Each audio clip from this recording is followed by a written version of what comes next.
Marathi story. जंगलातल्या सापाला खूप भूक लागली होती.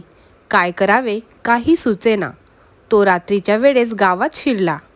गावात तो एका घरात शिरला. ते घर न होते तर लोहाराचे दुकान होते. तिथेही सापाने खायला काही मिळतंय का बघितले. काहीच सापडेना. समोर एक कानस पडली होती. ते कानस म्हणजे काहीतरी खाण्यासाठीचा पदार्थ आहे असा विचार करून सापाने कानसला चावण्यास सुरुवात केली. कानस जोरात हसू लागली आणि सापाला म्हणाली, अरे वेड्या, मी लोखंड नावाच्या खूपच कठीण धातूपासून बनलेली आहे. तेव्हा कृपा करून माझ्या नादी लागू नकोस. नादी लागलास तर मात्र तुझेच दात पडल्याशिवाय राहणार नाही. तात्पर्य, दुसऱ्या व्यक्तीची ताकद किती असेल हे जाणून न घेता एकदम तुटून पडले तर मात्र आपलेच दात घशात गेल्याशिवाय राहणार नाही.